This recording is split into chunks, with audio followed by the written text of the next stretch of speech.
খালেদা জিয়া অসুস্থ না? খালেদা জিয়া অসুস্থ। যদি বিএনপির লোকেরা খালেদা জিয়ার পাশে দাঁড়াতে না পারল তাহলে বিএনপি করে লাভ কি? আজকে খালেদা জিয়া অসুস্থ, তারেক জিয়া যদি মার পাশে এসে মার খেদমত করতে না পারে তাহলে সন্তান হইয়া লাভটা কি হইল? আমরা চাই তারেক জিয়া তাড়াতাড়ি ফিরে আসুক। ফিরে আসার পথে যত বাধা আছে সব বাধা কেটে যাক। তারেক জিয়া আমার সন্তান, আমাদের ভাই, সে মার পাশে এসে দাঁড়াক। এখন যা অসুস্থ 100%-এর ভিতরে 60% রোগ ভালো হয়ে যাবে। তারেক জিয়া যখন এসে মার মাথায় হাত দিয়ে বলবে, মা তোমার কি অসুবিধা, 100 রোগ 60% ভালো হয়ে যাবে যেদিন সন্তান এসে মাথায় হাত বুলাবে। দুনিয়ার সব লোকে হাত বুলে যা উপকার হবে তার থেকে সন্তান পাশে দাঁড়ালে সেইটাই বেশি উপকার হবে। কিন্তু সবাই আমরা বুঝতেছি, তারেক ভাই কেন বুঝতেছে না আল্লাহই ভালো জানে। আসসালামু আলাইকুম ওয়া রাহমাতুল্লাহি ওয়া বারাকাতুহু। প্রাণ প্রিয় ধনটবাসী, ভালো আছেন তো আপনারা? নাহমাদুহু ওয়া নাস্তাঈনুহু ওয়া নাস্তাগফিরুহু ওয়া নাউযু বিল্লাহি মিন শুরুরি আনফুসিনা ওয়া মিন সাইয়্যাতি আ'মালিনা। من يهده الله فلا مضل له ومن يضلله فلا هادي له ونشهد أن لا إله إلا الله وحده لا شريك له به المجيد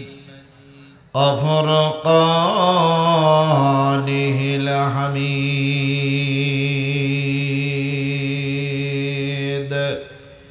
أعوذ بالله من الشيطان الرجيم. بسم الله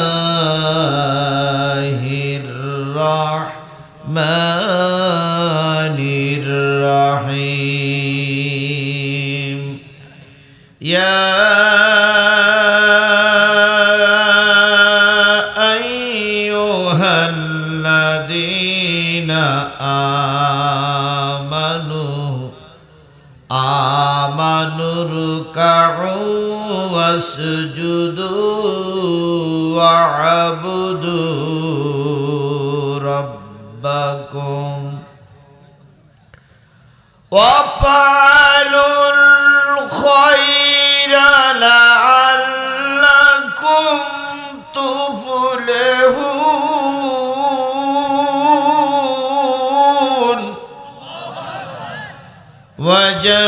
وجاهدوا في الله حق جهاده هو اجتباكم وما جعل عليكم في الدين من حرج. ملة أبيكم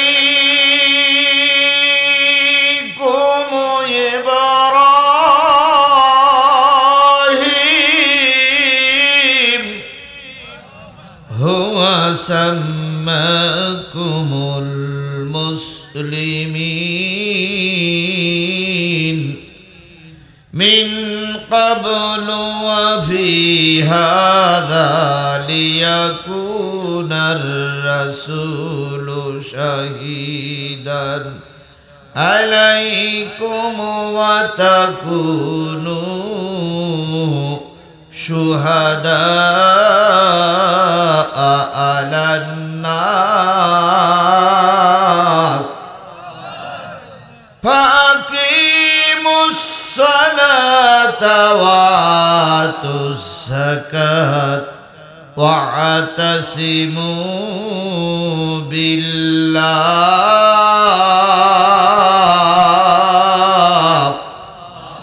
هو مولاكم فنعم المولى المولى ونعم النصير صدق الله المولانا العظيم إن الله وملائكته يصلون على النبي يا أيها الذين آمنوا صلوا عليه وسلموا تسليما اللهم صل على محمد وعلى آل محمد كما صليت على إبراهيم وعلى آل إبراهيم إنك حميد مجيد اللهم بارك على محمد وعلى آل محمد كما باركت على إبراهيم وعلى آل إبراهيم إنك حميد مجيد لا إله জোরে জোরে লা ইলাহা লা ইলাহা লা ইলাহা মুহাম্মাদুর রাসূলুল্লাহ লা ইলাহা লা ইলাহা লা ইলাহা ইল্লাল্লাহ মুহাম্মাদুর পাখির গানে গানে হাওয়ার তানে তানে ওই নামেরই সুর শোনা যায় হলে আপন হারা লা ইলাহা লা ইলাহা লা ইলাহা ইল্লাল্লাহ মুহাম্মাদুর রাসূলুল্লাহ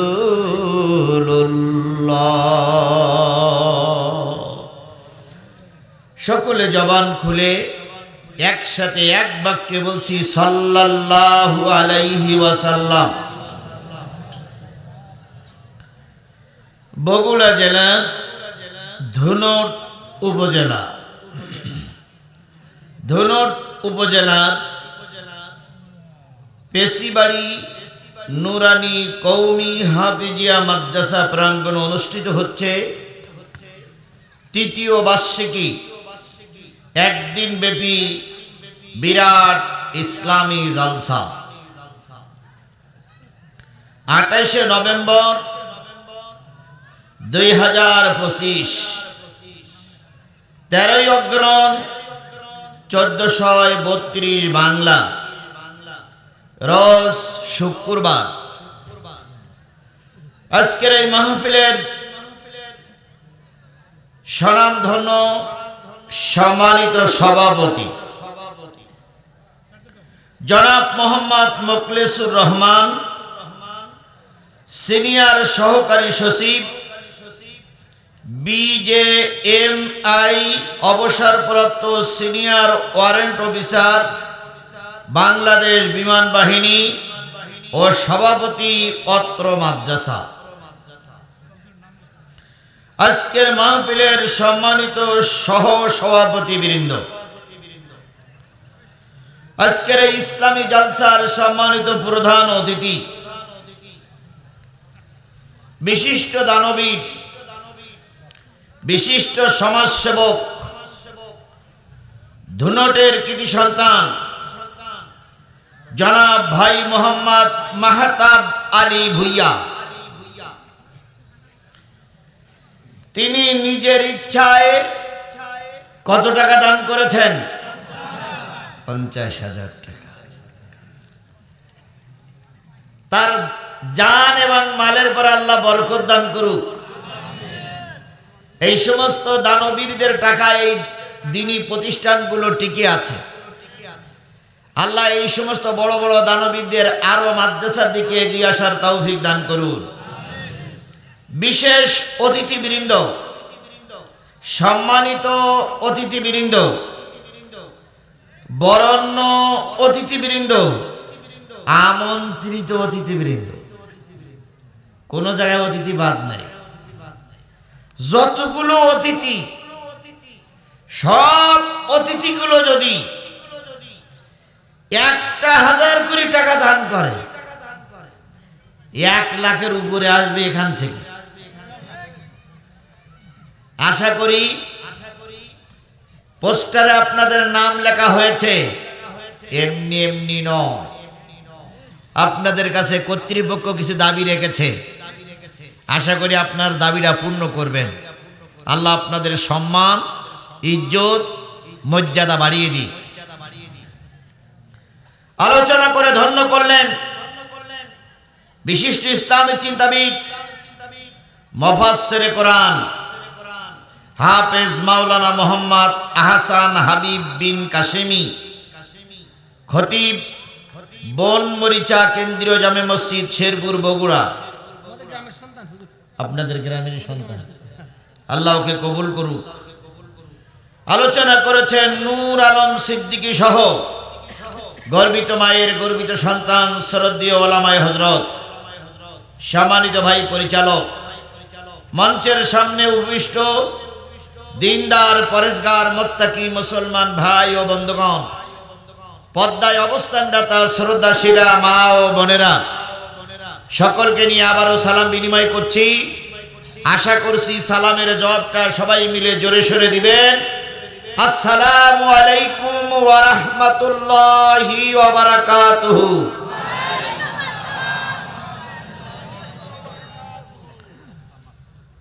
আল্লাহ রাব্বুল আলামিনের দরবারে শুকরিয়া আদায় করছি,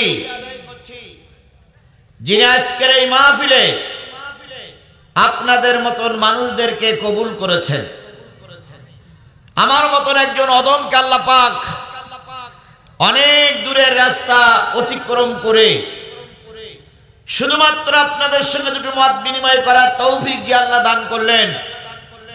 আমরা তার শুকরিয়া আদায় করছি, তারই শিখানো ভাষা দিয়ে সকলে মিলে বলছি আলহামদুলিল্লাহ।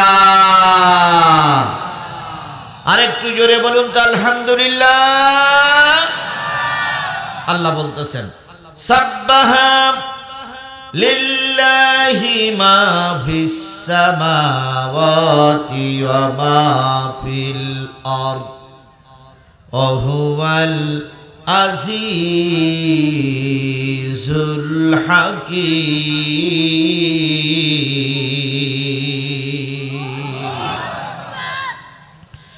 বান্দা শোনো, আসমানে যা আছে, জমিনে যা আছে, আসমানের নিচে যা আছে, জমিনের উপরে যা আছে, সাগর উপসাগর, নদ নদী, খাল বিলের ভিতরে যা আছে, ইচ্ছায় হোক আর অনিচ্ছায় হোক, শুকর আদায় করে কার? খেয়াল করবেন, গাছ যত বড় হোক, ডালপালাগুলো কোন দিকে? এই কথা বলেন, ডালপালাগুলো কোন দিকে? তার মানে গাছ যত বড় হোক, সে তার ডালপালাগুলো নিচের দিকে দিয়ে বুঝাচ্ছে আমি যত বড় হই না কেন প্রভু তোমারই সিজদায় রত আছি। পশু যত বড় শক্তিশালী হোক, সে বাঘ হোক, সিংহ হোক, হাতি হোক, খাওয়া যখন গ্রহণ করে, খাদ্য যখন গ্রহণ করে, মাথাটা কি হয়? আরো জোরে বলেন কি হয়? শুধুমাত্র কেবলমাত্র এই জাসাবুল মাখলুকাত মানুষ, এরাই বেমালুম আল্লাহরে ভুলে যায়। অথচ আপনারে আমারে আমাদেরকে আল্লাহ তৈরি করেছেন কিসের জন্য? ওমা খালাকুতুল জিন্না ওয়াল ইনস ইল্লা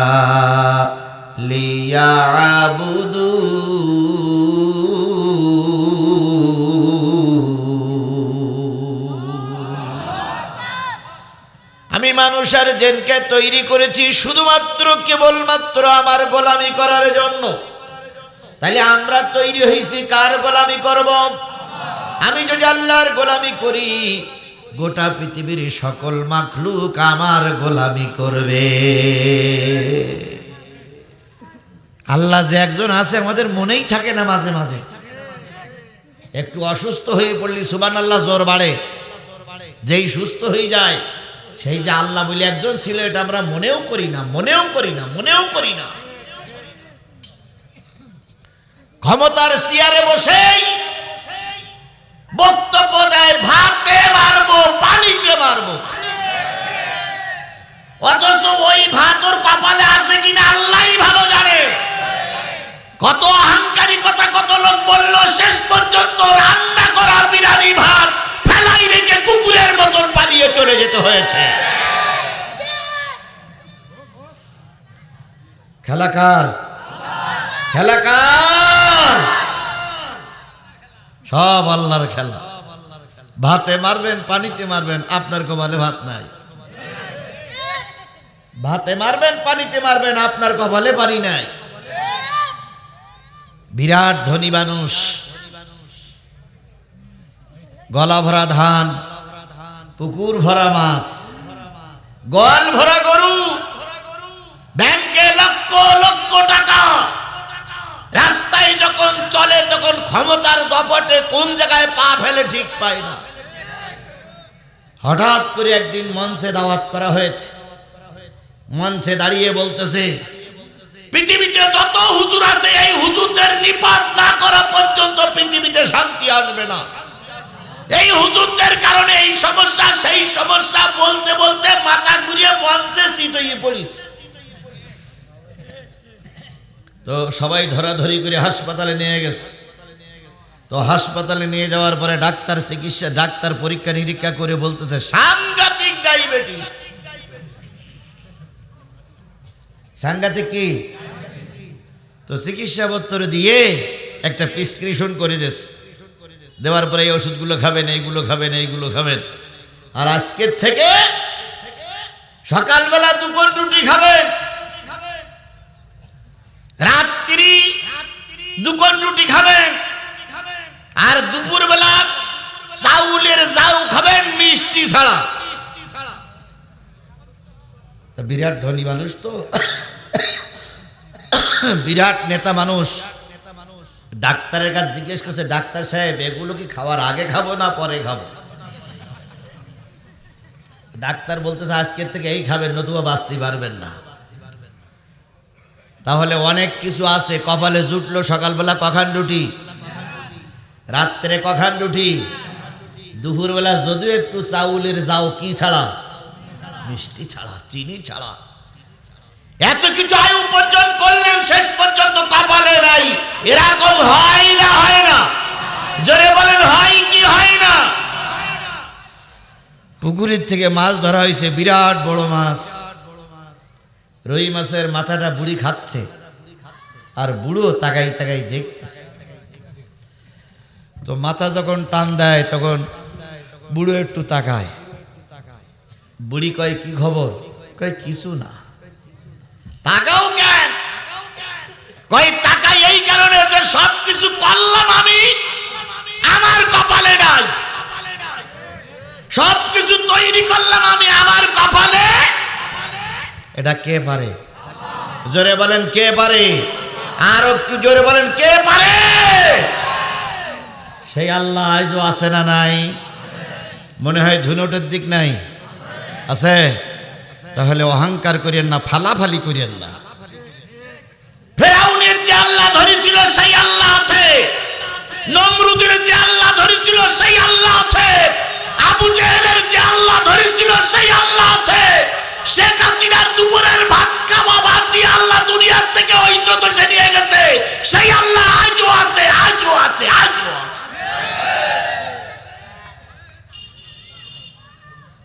সুতরাং আপনি আমি তৈরি হয়েছি কার গোলামি করব? সবাই মিলে বলেন কার গোলামি করব? সেই গোলামির অংশ বিশেষ হলো সুখে থাকি, দুঃখে থাকি, শান্তিতে থাকি, বিপদে থাকি, সর্বপ্রথম আমার মুখ দিয়ে কথা আসবে আলহামদুলিল্লাহ। আজকে এই মাহফিল আল্লাহ আমাদের আসার তৌফিক দিয়েছেন, এই জন্য শুকরিয়া কার? কারোর জবান বন্ধ থাকবে না, সকলে মিলে বলছি আলহামদুলিল্লাহ। আরেকটু জোরে বলুন তো আলহামদুলিল্লাহ। কার শুকরিয়া আদায় করলাম? আলহামদুলিল্লাহ বলার পরে খুশি হয়েছে কে? আর এই আলহামদুলিল্লাহটা মেনে নিতে পারিনি কে? গ্রহণ করতে পারিনি কে? এই জন্য দেখবেন সবাই আলহামদুলিল্লাহ বলে, আর দুই একজনের মুখ কালো হয়ে আলহামদুলিল্লাহ বললে আপনার সমস্যা কি? আলহামদুলিল্লাহ আপনার মুখ দিয়ে বাহির হলো না কেন? 3.5 হাত বডির ভিতরে আল্লাহ এত সম্পদ দিলেন, আলহামদুলিল্লাহ বাহির হলো না। বেরিয়ে যান আল্লাহ দুনিয়া থেকে। আপনার মতো নাফরমানি আল্লাহ দুনিয়া থাকা দরকার নয়। দুই একজন মনে করে অনেক টাকা, অনেক শিক্ষিত, অনেক নেতা, আলহামদুলিল্লাহ সবাই বলেন তাকাই তাকাই তাকাই। কি দেখেন আপনি তাকাই তাকাই? তাহলে আলহামদুলিল্লাহ বললে খুশি হয় কে? আর আলহামদুলিল্লাহ বললে সহ্য করতে পারে না কে? শয়তানকে এই মাহফিলে আছে? আছে? কি করতে থাকবে? যতগুলো বক্তা ওয়াজ করেছে আউযুবিল্লাহ বিসমিল্লাহ বলিছে না বলিনি? তাই শয়তান তারাই নিয়ে দোয়া কি আউযুবিল্লাহ মিনাশ শাইতানির রাজিম না ভাই? তাহলে সব বক্তারা আউযুবিল্লাহ বললো, তারপরে শয়তান আছে? নেই নেই নেই। আচ্ছা এখানকার জায়গা ভালো না মসজিদের জায়গা ভালো? মসজিদে শয়তান থাকে? থাকে। যদি নাই থাকবে তো জুতো চুরি করে কারা? তো ওটাও তো মসজিদই থাকে। তাহলে মসজিদেও শয়তান থাকে, এখানেও শয়তান আছে, এখানেও শয়তান আছে, এখানেও শয়তান আছে। এখনই আমি দেখাই দেবো, দেখলি তার কোনো রাগ করার কথা নেই। আলহামদুলিল্লাহ বললি খুশি কে? আর আলহামদুলিল্লাহ মেনে নেয় না কে? তাহলে এবার আলহামদুলিল্লাহ বলার সময় সামনে ডাইনে বামে তাকাবেন। যদি আলহামদুলিল্লাহ না বলে, যদি জবান না খোলে, পিছন দিক থেকে দুই বগলে দুখন হাত দেবেন, উঁচু করে ধরবেন, বলবেন হুজুর মাল পাওয়া গেছে। বলা যাবে না? বলা যাবে না? তাহলে এখনই শয়তান পরীক্ষা হবে। ডাইনে বামে সামনে তাকাবেন, পিছনে তাকানোর দরকার নেই। যেটা জবান বন্ধ থাকবে ওটাই শয়তান, ওটাই শয়তান, ওটাই শয়তান। তাহলে এবার সবাই মিলে জোরে সোরে বলুন তো আলহামদুলিল্লাহ।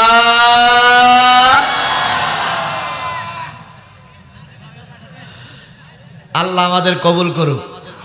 আরেকটু জোরে, আরো জোরে। না এটার ভাব আছে,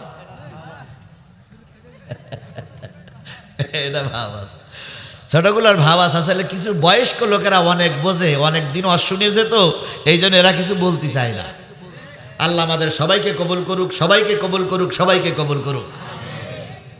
বিশ্ব মানবতার শ্রেষ্ঠ বন্ধু, সমস্ত নবী রাসূলদের শ্রেষ্ঠ রাসূল, আমাদের প্রিয় ভাজন নেতা জনাবে মুহাম্মদ রাসূলুল্লাহ সাল্লাল্লাহু আলাইহি সাল্লামের দরবারে লক্ষ কোটি দুরূদ আর সালাম। সবাই মিলে বলছি সাল্লাল্লাহু আলাইহি ওয়াসাল্লাম। আল্লাহ বলতেছেন, কুল ইন কুনতুম তুহিব্বুনাল্লাহা ফাত্তাবিউনি ইউহিব্বুকুমুল্লাহ ওয়া ইয়াগফির লাকুম যুনুবাকুম আল্লাহু গফুরুর রাহিম।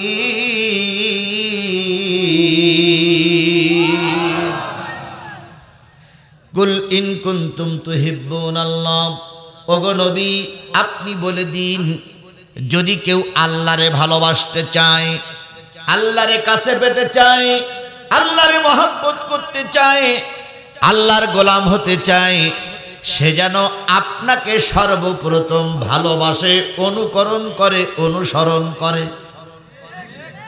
কথাটা কে বললেন? কাকে বললেন? নবীকে বললে, হে নবী আপনি মানুষদের বলে দিন, যদি তারা আমাকে পেতে চায়, আমার রহমত পেতে চায়, আমার অনুসরণ অনুকরণ করতে চায়, আমার পথে থাকতে চায়, তাহলে সর্বপ্রথম তারা যেন আপনার অনুসরণ আপনার অনুকরণ করে। আপনার অনুসরণ আপনার অনুকরণ যদি করে, ওগো নবী তোমাকে যদি তারা মেনে চলে, তাহলে আমি আল্লাহ ঘোষণা করলাম ইয়াগফিরি লাকুম যুনুবাকুম, তাদের জীবনের সব গুনাহগুলো আমি আল্লাহ মাফ করে দেব। আমরা যারা মাহফিলে আসছি তাদের মনে হয় গোনা আছে, আর যেগুলো রাস্তায় ঘুরে বেড়াচ্ছে, দোকানে ঘুরে বেড়াচ্ছে, ওদের মনে হয় গোনা নাই, ওরা মনে হয় সব নিষ্পাপ। তাই মনে হচ্ছে না ভাই? যদি ওরা নিষ্পাপ হয়, বাজারে ঘুরে বেড়াক, রাস্তায় ঘুরে বেড়াক, বাড়িতে থাক, আর যদি সামান্য পরিমাণ গোনাও যদি থাকে, আল্লাহ বললেন নবীর অনুসরণ অনুকরণ করে চলো, গুনাহগুলো মাফ হয়ে যাবে। তাই সকলের কাছে অনুরোধ করছি, চলে আসো কোরআনের মাহফিলে, নবীর অনুসরণ অনুকরণ করে বাড়ি যাব, আমাদের গুনাহগুলো সব মাফ হয়ে যাবে। আল্লাহ আমাদের গুনাহগুলো মাফ করে বাড়ি যাওয়ার তৌফিক দান করুন। সকলে মিলে বলুন আমিন। বলুন তো, নবীর চাইতে ভালো মানুষ সমাজে কেউ ছিল? নবীর চাইতে ভালো মানুষ বর্তমান সমাজে কেউ আছে? কিয়ামত পর্যন্ত যদি দুর্বীক্ষণ অণুবীক্ষণ যন্ত্র দিয়ে নবীর চাইতে ভালো মানুষ তালাশ করা হয়, সব যন্ত্রগুলো বিকল হয়ে যাবে, কিন্তু আমার নবীর চাইতে ভালো মানুষ আর খুঁজে পাওয়া যাবে না। বলুন তো, নবী যখন এই পৃথিবীতে এসেছিলেন খুব ধনী বংশে এসেছিলেন। নবী যখন পৃথিবীতে এসেছিলেন খুব ধনী বংশে এসেছিলেন। কথা বলেন না কেন? নবী ধনী বংশে আসেন নাই। হযরত আমিনা বলেছেন, নবী যখন পৃথিবীতে আসলেন, আমি একটু নবীর আগমনে ঘরে একটু বাতি জ্বালাতে চেয়েছিলাম, কিন্তু বাতি জ্বালানোর মতন তেল আমার ঘরে ছিল না। হযরত আমিনা বলেন, আমি মাঝে মাঝে নবীকে পেটে নিয়ে শুয়ে থাকতাম, মাঝরাত্রিতে ঘুম ভেঙে যেত, আকাশের দিকে তাকায়ে দেখতাম চাঁদ আর তারা দৌড়াদৌড়ি করছে। তার মানে বোঝা গেল নবী যে ঘরে জন্ম নিয়েছিলেন, আমিনা যে ঘরে ছিলেন, সেই ঘরের কি ছিল না? ছাদ ছিল না। আমিনা বলেন, আমি যে ঘরে নবীকে পেটে নিয়ে শুয়ে থাকতাম, উত্তর দিক থেকে একটু জোরে বাতাস আসলে উত্তর দিকের বেড়াগুলো ভেঙে যেত, দক্ষিণ দিকের থেকে জোরে বাতাস আসলে দক্ষিণ দিক থেকে বেড়াগুলো ভেঙে যেত। তার মানে বোঝা গেল আল্লাহর নবী যে ঘরে জন্ম নিয়েছেন সেই ঘরের বেড়াগুলো ঠিক ছিল না। এরকম একটা গরিব ঘরে আল্লাহর নবী আসলেন কি মাসে? আরো জোরে বলেন, কি মাসে? কতই রবিউল আউয়াল, রাতে না দিনে, রাতও নয় দিনও নয়, সবে সাদেকের সময় বিশ্ব শ্রেষ্ঠ মানুষটি আমেনার পেট থেকে দুনিয়ায় নামলেন। আমেনা বলেন, নবী যখন দুনিয়ায় নামলো, নবী যখন দুনিয়ায় আসলো, আমার পাশে হাওয়া বিবি বসা ছিলেন, আমার পাশে মরিয়ম আলাইহিস সালাম ছিলেন, আমার পাশে আসিয়া বিবি ছিলেন। তারা বাচ্চাটারে নিয়ে আমার কোলে দিয়ে বলল, আমেনা খেয়াল রেখো, বিশ্বের সর্বশ্রেষ্ঠ নবী তোমার পেট থেকে দুনিয়ায় এসেছে।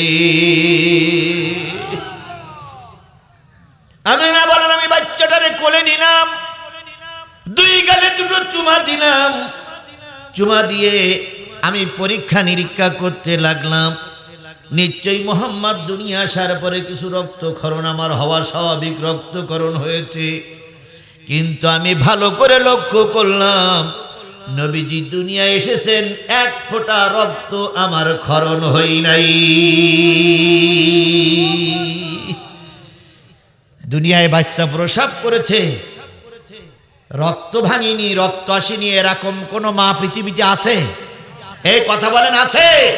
শুধুমাত্র একজন ব্যক্তি দুনিয়ায় এসেছিলেন, অথচ মায়ের থেকে এক ফোঁটা রক্ত বাহির হয়নি। এটা নিঃসন্দেহ আল্লাহর নবীর একটা বড় মুজিজা।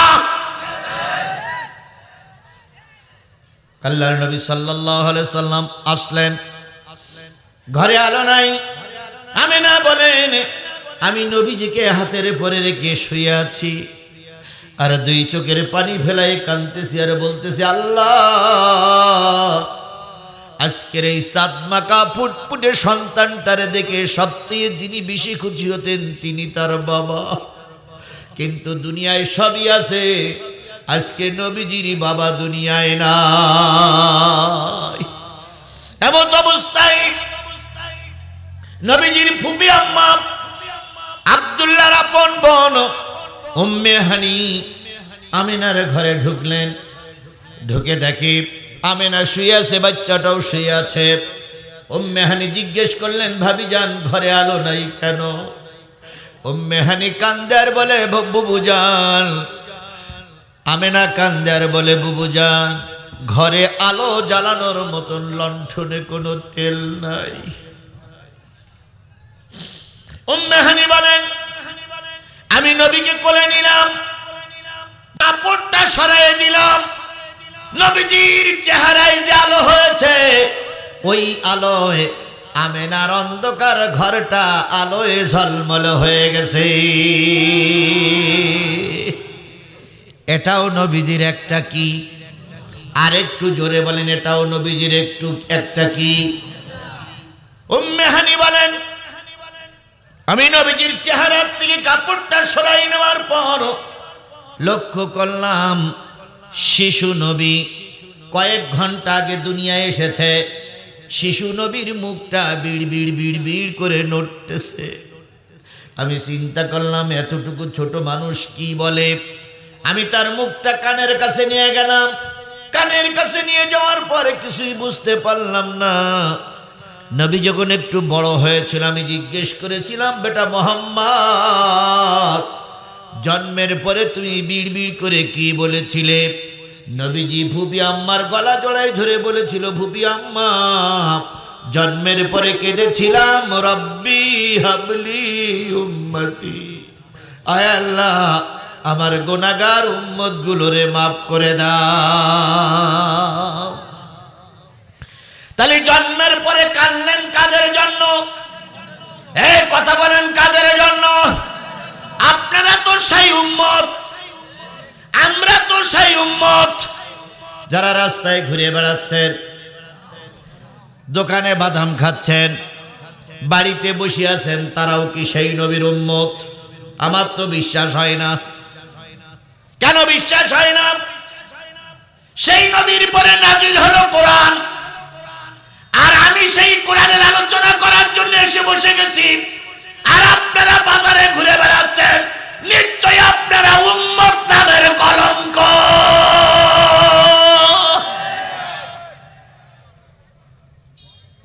10 মিনিট সময় দিলাম।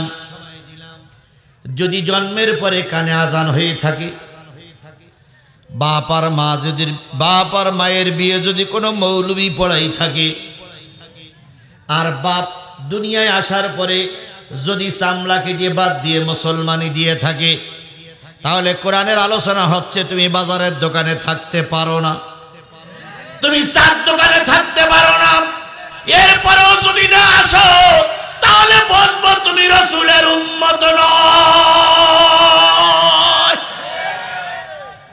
আল্লাহ আমাদের রাসূলের উম্মত হিসাবে কবুল করুক।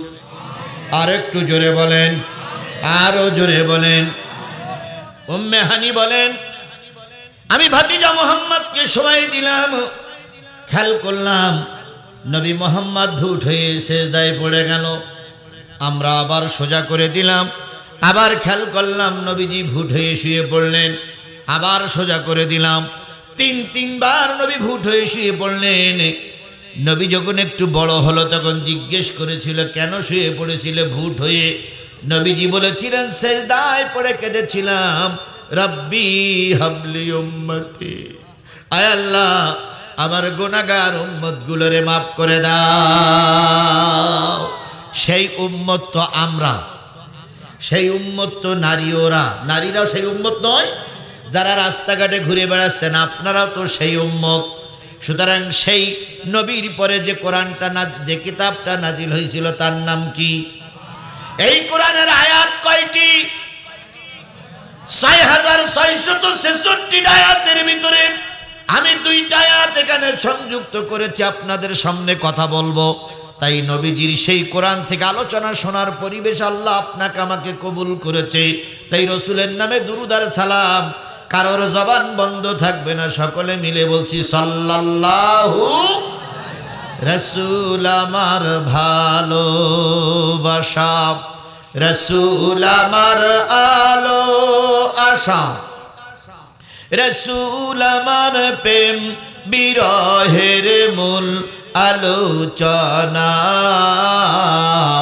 রসুল আমার কাজে কর্মের অনুপ্রেরণা, রসুল আমার ভালোবাসা। নেতার মতন নেতা আমি পাই না যখন খুঁজে, কান্দি এবং কান্দি শুধু এই দুটি চোখ বুজে, তখন তোমার বদর উহুদ যোগায়ে মন্ত্রণা,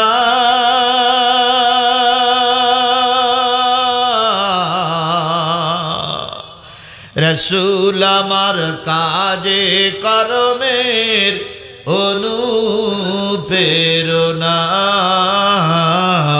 রসুল আমার ভালোবাসা।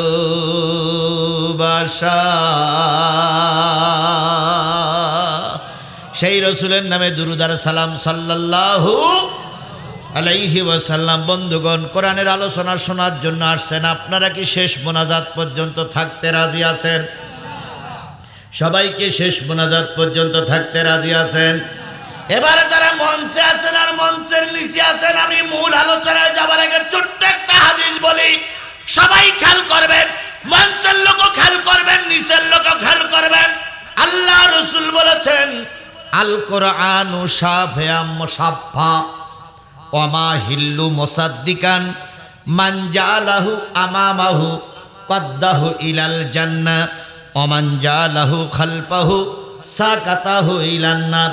সবাই খেয়াল করেন, আল্লাহর নবী বলেন, এই কোরআন এমন একটা কিতাব, কিয়ামতের দিন কারোর পক্ষে সুপারিশ করবে আর কারোর বিরুদ্ধে আল্লাহর কাছে নালিশ করবে। সেই কিতাব এখনো ঠিক আছে তো? এই কিতাবে ভেজাল আছে নাকি? জালিকাল কিতাবুলা, এই সেই কিতাব যে কিতাবের ভিতরে কোনো ভেজাল। আল্লাহ নবী বলেন, এই কিতাব এমন একটা কিতাব, কিয়ামতের দিন কারোর পক্ষে সুপারিশ করবে, কারোর বিরুদ্ধে নালিশ করবে। সাহাবী আজমাইনগণ বলেন, ইয়া রাসূলুল্লাহ, কোরআন কাদের পক্ষে সুপারিশ করে জান্নাতে নিয়ে যাবে? নবীজি বললেন, এই কোরআনকে যারা সামনে রাখবে, কোরআনকে যারা ইমাম বানাবে। ইমাম কোথায় থাকে? এই কথা বলেন, ইমাম কোথায় থাকে? এই কোরআনকে যারা সামনে রাখবে, তার মানে কোরআন যারা শুনবে, কোরআন অনুযায়ী চলবে, কিয়ামতের দিন এই কোরআন ইমাম হয়ে তাদেরকে জান্নাতে নিয়ে যাবে। তাহলে আপনার সামনে কি? যারা স্টেজে আছেন তাদের সামনে কি? সবাই মিলে খেয়াল করেন, আপনাদের সামনে কি? আমাদের সামনে কি? তাহলে কোরআনকে আমরা যদি শেষ পর্যন্ত সামনে রাখি, কোরআন আমাদের টেনে টেনে কোথায় নিয়ে যাবে? ওয়ামান জালাহু খালফাহু সাকাতাহু ইলান নার। এই কোরআনকে যারা পিছনে ফেলাই রেখে চলে যাবে, ওই যে দুইজন ব্যক্তি চলে গেলেন, এই যার একজন মুরব্বী সবুজ চাদর পরে বেরিয়েছে, উনি যাচ্ছেন, আর একজন কালো কোট পরে যাচ্ছেন, ওনাদের পিছনে কি? বলেন বলেন বলেন, ওনাদের পিছনে কি? আবার বলেন, ওনাদের পিছনে কি? যে দুইজন তিনজন লোক চলে গেলেন বাড়ি পর্যন্ত, যাওয়ার আগে আজরাইল ধরতেও। আজরাইল মানে এলাকা চেনে না নাকি? চেনে? তাহলে যারা বাড়ি যাচ্ছেন, বাড়ি পর্যন্ত যাওয়ার আগে আজরাইল ধরতেও। যদি আজরাইল ধরে, কবরে যাওয়ার পরে ফেরেশতা যদি জিজ্ঞেস করে কি ব্যাপার, আপনার জবান থেকে স্পষ্ট আওয়াজ আসবে, কোরআনের মাহফিল চলছিল, আমি বাড়ি গিয়ে যাচ্ছিলাম, আজরাইল ধরে ফেলাইছে। এরকমটা হলে হতে পারে কি পারে না? তাহলে কোরআনকে যারা পিছনে ফেলাই রেখে চলে যাচ্ছেন বা যাবেন, আল্লাহ নবী বলেন, এই কোরআন কিয়ামতের দিন ধাক্কা মেরে তাকে জাহান্নামে নিক্ষেপ করবে। তাহলে এবার আপনারা জান্নাতে যেতে চান না জাহান্নামে যেতে চান, সিদ্ধান্তটা আপনারা নেবেন। আমি সিদ্ধান্ত নেব না। কোরআনকে যারা সামনে রাখবে, কোরআনকে যারা ইমাম বানাবে, শেষ পর্যন্ত কোরআনের আলোচনা যারা শুনবে, কোরআন কিয়ামতের দিন তাদের টেনে টেনে কোথায় নিয়ে যাবে। আর এই কোরআনকে যারা পিছনে ফেলাই রেখে চলে যাবে, কিয়ামতের দিন এই কোরআন ধাক্কা দিয়ে তাদেরকে জাহান্নামে নিক্ষেপ করা হবে। এখানে আওয়ামী লীগ, বিএনপি, জাতীয় পার্টি, জামাত ইসলামের কোনো পরিচয় নেই।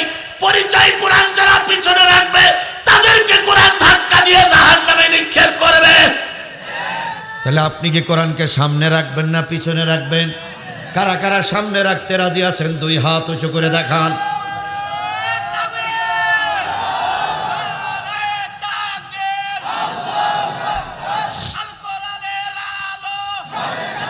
আল্লাহ এই হাতগুলোরে কবুল করুক, আল্লাহ এই হাতগুলোরে কবুল করুক, আল্লাহ এই হাতগুলোরে কবুল করুক।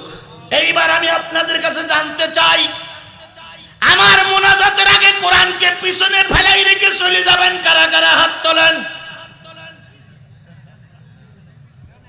হাত তোলেন। তাহলে নাই একটাও।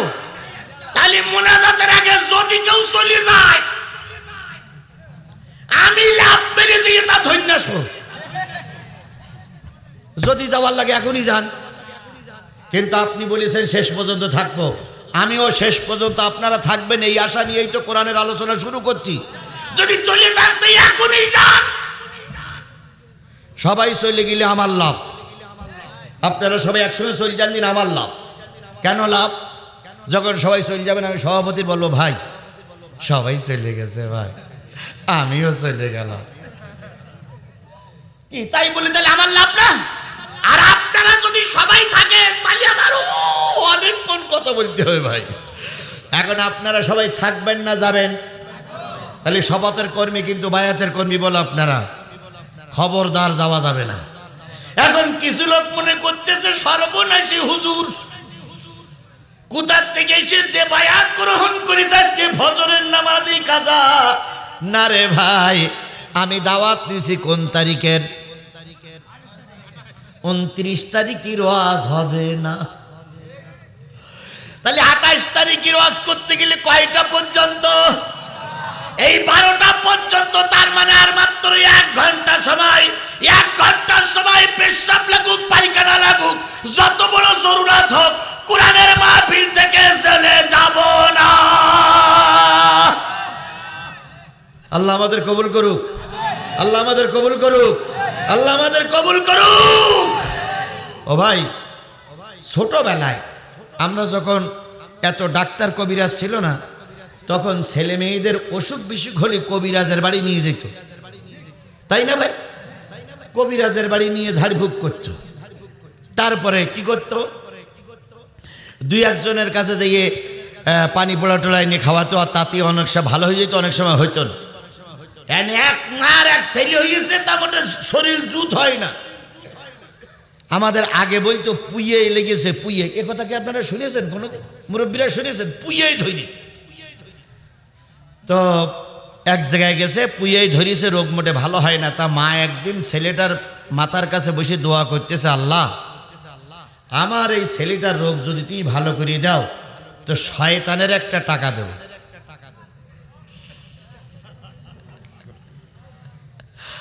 রোগ ভালো করবে আল্লাহ, আর টাকা পাবে কেডা? এই যে এরকম মান্যত করা কি জায়েজ আছে? তাহলে আপনারা করেন কে? রোগ ভালো করে আল্লাহ, আর খাসি পাই পীর সাহেব। রোগ ভালো করে আল্লাহ, টাকা পাই পীর সাহেব। কথা বলেন, কোন পীর সাহেবের রোগ ভালো করার ক্ষমতা আছে? রোগ ভালো করবে কি? মান্যত করা জায়েজ নেই, জায়েজ নেই, জায়েজ নেই। তারপরেও যদি করতে হয় কার নামে? কোনো পীরির নামে, কোনো মক্তবের নামে, কোনো হুজুরির নামে মান্যত করা জায়েজ। এখন জায়েজ মান্যত করে ফেলাইছি, রোগ ভালো হয়ে গেছে। ভালো করে খেয়াল করেন, আমি এখনই সূরা হজের 77-78 দুটো আয়াত পড়েছি, ওর ভিতরে যাচ্ছি। এখন রোগ ভালো হয়ে গেছে। রোগ ভালো হওয়ার পরে মা তার মনে নেই, মান্যত করি। ভাই কিছু বলবেন? মাহফিল থেকে চলে যাক, উনি মাহফিল করে আসুক, শেষের দিকে এসে দোয়া করবে। মান্যত করিছে, কি করবে? শয়তান টাকা দেবে। তো রোগ ভালো হয়ে গেছে, কিন্তু ওর তা কি নেই, মনে নেই। এখন হঠাৎ করে একদিন স্বপ্ন দেখাচ্ছে, এই মান্নত করেছিলি শয়তানের টাকা দিবি, টাকা দিলি না তো। তখন ভূমির ভিতরে বলতে, আল্লাহ আমার তাই মনে নেই, তোমার মনে আছে? এখন স্মরণ যখন করাই দিয়েছে তখন টাকা দেওয়া লাগবে না। পরের দিন শয়তান খুঁজ দিয়েছে, যে শয়তানের কি খুঁজে পাওয়া যায়? এই কথা বলেন, শয়তানের কি খুঁজে পাওয়া যায়? হঠাৎ করে কোনো জায়গায় পাচ্ছে না, মসজিদের ইমামের সাহেব যেয়ে বলতেছে, হুজুর মান্নত করেছিলাম শয়তানের একটা টাকা দেবো, কিন্তু শয়তানের তো খুঁজে পাচ্ছি না। তখন হুজুর বলতেছে, একটুখানি আগে মাইকিং করে গেল কারা? তা বলতেছে, পেশিবাড়ি হাফিজিয়া মাদ্রাসার উদ্যোগে তাফসির মাহফিল হবে, ওই গেটে যেয়ে তুমি চুপ করে বসে থাকবা। যারা আল্লাহর বান্দা রাসূলের উম্মত তারা কোরআন শুনবে, যারা শয়তান তারা কোরআন শুনবে। ওখান থেকে যেটা উঠবে ওই লোকটা টাকা দেবা, মান্যতা আদায় হয়ে যাবে। এই লোক বলল, যাক অনেকদিন পরে শয়তানের সন্ধান পাইছি। এখন চুপচাপ বসিয়ে আছে।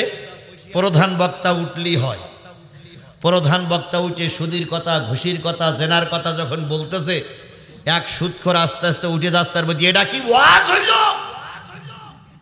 আমি সুদ খাই এ কথা নিশ্চয়ই সভাপতি বলে দিস, নতুবা নড়িয়ে চড়িয়ে সুদ কর, নড়িয়ে চড়িয়ে সুদ কর, নড়িয়ে চড়িয়ে। আচ্ছা, সুদখোরের কথাই কানে ঢুকুনি লাগে? সুদখোরের রস করলে ও মনে করে আমার কথাটাই বলতেছে, ঘুষ করে রস করলে মনে করে আমার কথাটাই বলতেছে, তাই বলে না ভাই?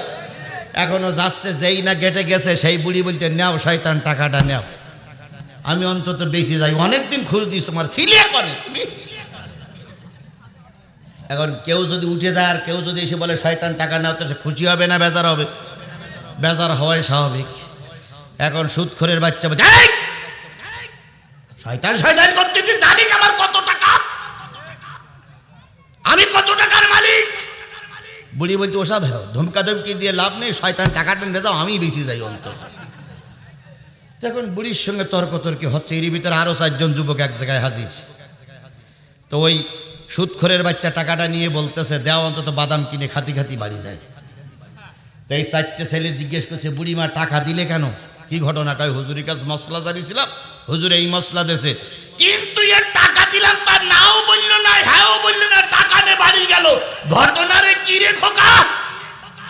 তখন এই 4টে ছেলে বলতেছে, ইয়ে সুদখোর, এই পেশি পাড়ার এই সব পেশি কি পেশি বাড়ির বড় সুদখোরে, এর বাপ ছিল সুদখোর, এর দাদা ছিল সুদখোর, এর 14 গোষ্ঠী সুদখোর, এই জন্য শয়তানের নামে মান্নত করলে জীবনে ও টাকাও ফিরিয়ে দেবে না। এইরকম সুদখোর আর এরকম শয়তান মার্কার লোক যদি থাকে, এখানে কোরআন শরীফ এসে বসবে না। আল্লাহ ওর থেকে হেফাজত করে আমাদের কোরআনের সৈনিক বানাই দেখ। সকলে মিলে বলেন আমিন, আরো জোরে বলেন আমিন, আরো জোরে আমিন। কোন সূরা? সূরাতুল হজ। কয়টি আয়াত? সূরাতুল হজ হলো 17 নম্বর পারার 22 নম্বর সূরা। কত নম্বর পারা? কত নম্বর সূরা? 78টা আয়াত। মক্কায় অবতীর্ণ সূরা সমূহের ভিতরে একটা অন্যতম সূরা, নাম হলো সূরাতুল হজ। মদিনায় অবতীর্ণ সূরা, 78টি আয়াত, 10টি রুকু। 78টি আয়াতের ভিতর থেকে আমরা তেলাওয়াত করেছি কয়টা? 77, 77 নম্বর আয়াত আল্লাহ বলতেছেন, ইয়া আইয়ুহাল্লাযীনা আমানু আমানুরকাউ ওয়াসজুদু ওয়াবুদু রাব্বাকুম ওয়াফআলুল খায়রা লাআল্লাকুম তুফলিহুন।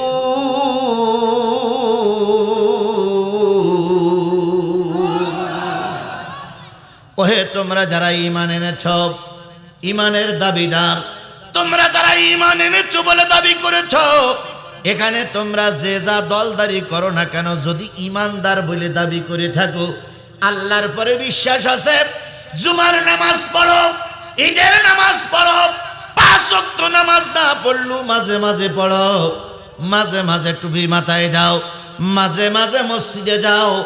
এরকম ইমানদার নারী আর পুরুষ যারা আজকে ওয়াজ শুনতে এসেছো, আমি আল্লাহ বলতেছি ঈমান আনার পরে সর্বপ্রথম যে কাজটা করবে সেটা হলো রুকু করো কার জন্য?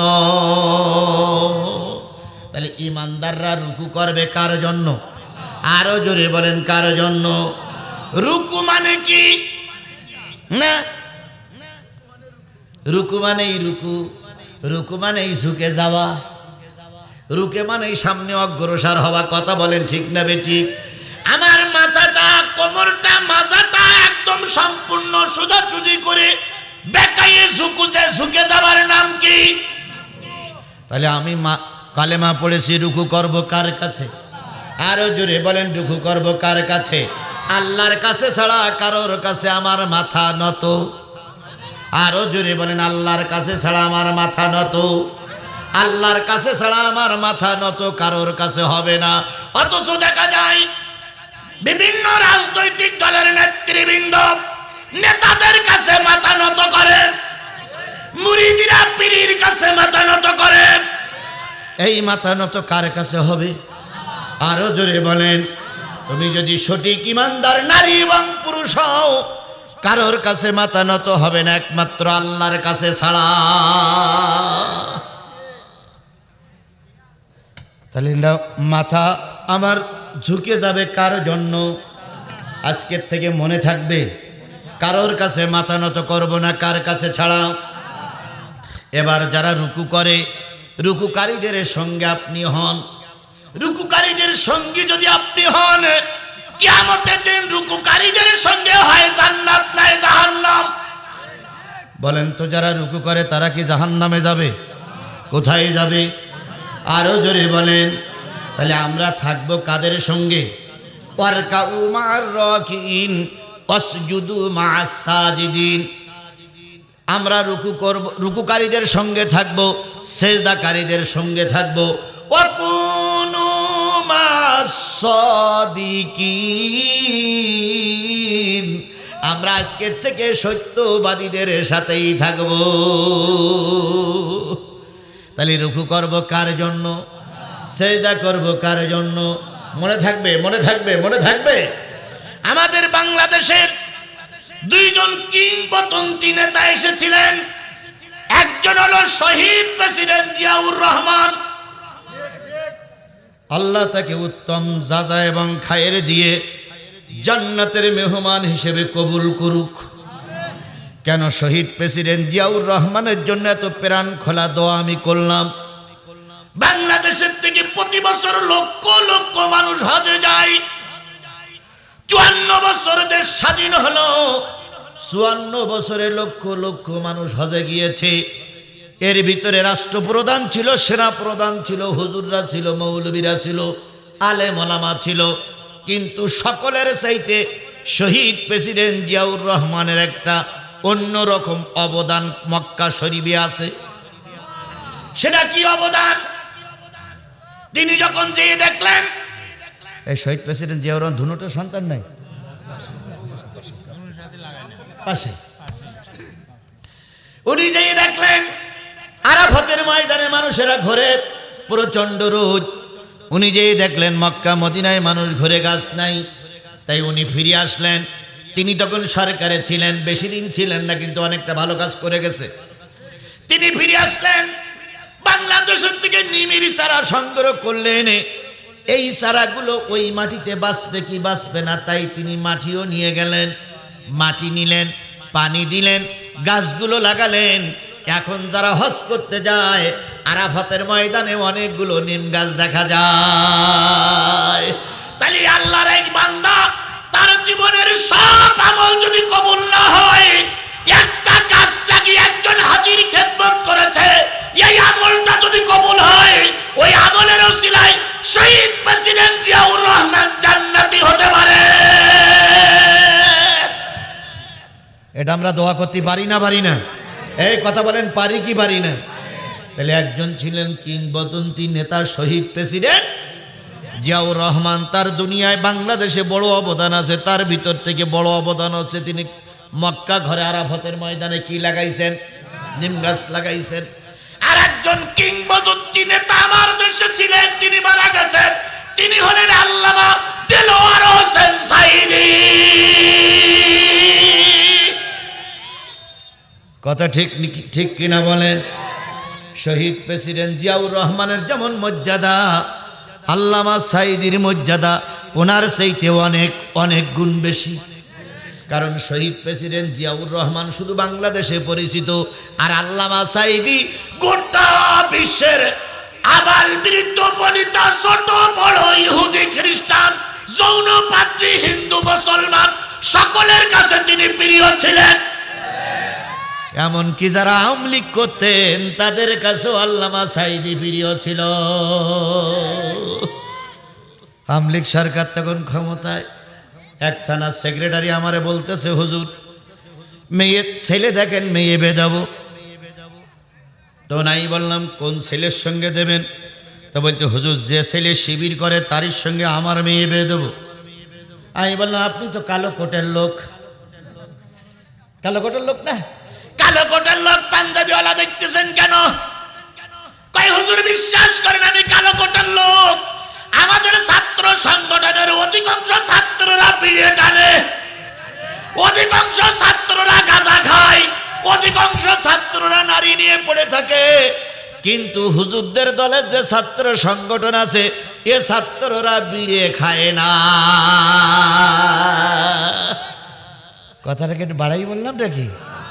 এরা মুরব্বীদের অসম্মান করে না, এরা মসজিদে 5 ওয়াক্ত কি করে? নামাজ পড়ে।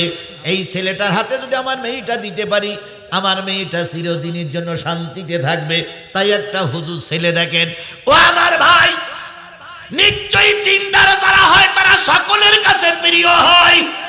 তাই বলছিলাম আল্লামা সাইদি শুধু হুজুরদের কাছে প্রিয় নয়, সকল দেশের সকল মানুষের কাছে তিনি প্রিয় ছিলেন।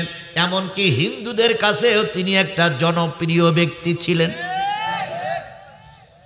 এই সাইদি একবার জাতীয় 2বার না 3বার জাতীয় সংসদ সদস্য ছিলেন।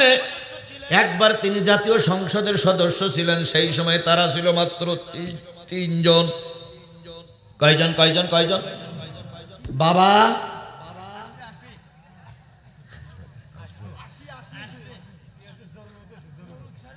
আচ্ছা জি। ছেলেরা ওই যে কথা বলছে কারা? ভাই সমস্যা হচ্ছে, চলবে চলবে চলবে। কেবল তো শুরু করলাম, যত সময় যাবে তত মজা পাবেন ইনশাআল্লাহ। আমার ওয়াজ আজকে নতুন না, ক্যাসেটে অনেক শুনেছেন। সেই ক্যাসেটে যে কায়দায় শুনেছেন ওই কায়দা হবে। একটু ধৈর্য ধরুন, ধৈর্য ধরুন, ধৈর্য ধরুন। চলো চলো চলো। ডাক্তারের কাছে গেছেন, ডাক্তার দেখে শুনে 15 দিনের ওষুধ দিয়েছে। এখন 15 দিনের ওষুধ যদি বাড়িয়ে নিয়ে একদিনই খান, তাহলে কি বাঁচার সম্ভাবনা বেশি না মরার সম্ভাবনা বেশি? আর 15 দিনের ওষুধ যদি 15 দিন খান তাহলে সুস্থ হওয়ার সম্ভাবনা। আমি 15 দিনের ওষুধ দিয়ে আসছি ভাই, একসঙ্গে যদি সব দেয় কিছু কিছু ফেটিয়ে ফুটিয়ে চলে যেতে পারে। এই জন্য ধীরে ধীরে ধীরে ধীরে ধীরে ধীরে। আল্লাহ আমাদের কবুল করুক, আল্লাহ আমাদের কবুল করুক। আল্লামা সাইদি জাতীয় সংসদে তখন ছিলেন সদস্য কয়জন? তিনি জাতীয় সংসদে যখন গেলেন, প্রথম কয়েকদিন যাওয়ার পরে লক্ষ্য করলেন অন্তত 300 এমপি যখন জাতীয় সংসদে ঢোকে প্রত্যেকটা মাথা নিচু করে ঢোকে। তার মানে রুকু করে স্পিকারের জন্য। রুকুটা করে কার জন্য? অথচ রুকুটা হবে কার জন্য? আরো জোরে বলেন, রুকুটা হবে কার জন্য? উনি দেখলেন রুকু করে স্পিকারকে লক্ষ্য করে, স্পিকারকে রুকু করে চলে আসে। উনি দাঁড়িয়ে গেলেন, স্পিকারকে লক্ষ্য করে বললেন, মাননীয় স্পিকার, আমার কপালটা কেবল আল্লাহর কাছে মাথা নত হবে, অথচ দেখতেছি সব এমপিরা আপনার কাছে মাথা নত করে রুকু করে ঢুকতেছে। এটা নিঃসন্দেহ শিরক। নিঃসন্দেহ কি? আরো জোরে বলেন, নিঃসন্দেহ কি? স্পিকার বললেন, হুজুর লিখিত দেন। হুজুর লিখিত দিল, ভোটাভোট হলো।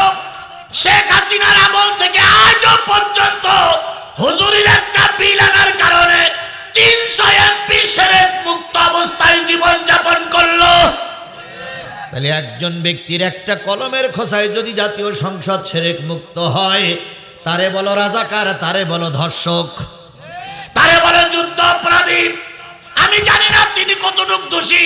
তার কোনো ভালো আমল যদি কবুল না হয়, জাতীয় সংসদটা শিরক মুক্ত করে গেছে, এই আমলে আল্লাহ তারে জান্নাতের মেহমান বানিয়ে দেবে। কত সরকার আসলো, কেউ পারল না। কত নেতা আসলো, কেউ পারল না। উনি অল্প দিনে করে গেছেন, সুবহানাল্লাহ। এই জন্য আল্লাহ বলতেছে, রুকুকারীদের সঙ্গে থাকো, সেজদাকারীদের সঙ্গে থাকো, সত্যবাদীদের সঙ্গে থাকো। আগামী একটা দিন আমাদের ভোটের দিন আসতেছে, আগামী একটা দিন আমাদের পরীক্ষার দিন আসতেছে, সম্ভবত ফেব্রুয়ারি মাসে। এই মাসে আমরা রুকুকারীদের সঙ্গে থাকবো না বিরোধী দলের সঙ্গে থাকবো, ওই পরীক্ষায় আমাদের হাজির হওয়া লাগবে। এখন এবার সিদ্ধান্ত নেবেন আপনি। বাংলাদেশে কয়েকটা দল আছে, কেউ রুকু করে, কেউ কথা বলেন, কেউ রুকু করে, কেউ। তাহলে আমরা থাকবো রুকুকারীদের সঙ্গে। আমরা থাকবো কাদের সাথে? খেয়াল করবেন, থাকবেন তো ইনশাল্লাহ। এবার থাকলে লাভটা কি? কিয়ামতের দিন আল্লাহ পাক যখন কাজী হয়ে বিচার করবেন, আল্লাহ বলবেন, দুনিয়ার সব মানুষটা 2 ভাগ হয়ে যাও। 2 ভাগ হয়ে গেল। এবার ফেরেশতারা জিজ্ঞেস করবে, আল্লাহ ডাইনে কারা দাঁড়াবে আর বামে কারা দাঁড়াবে? আল্লাহ বললেন, যারা রুকু সেজদা দুনিয়ায় করেছে তারা ডাইনে দাঁড়াক, আর যারা রুকু সেজদা করেনি তারা বামে দাঁড়াক।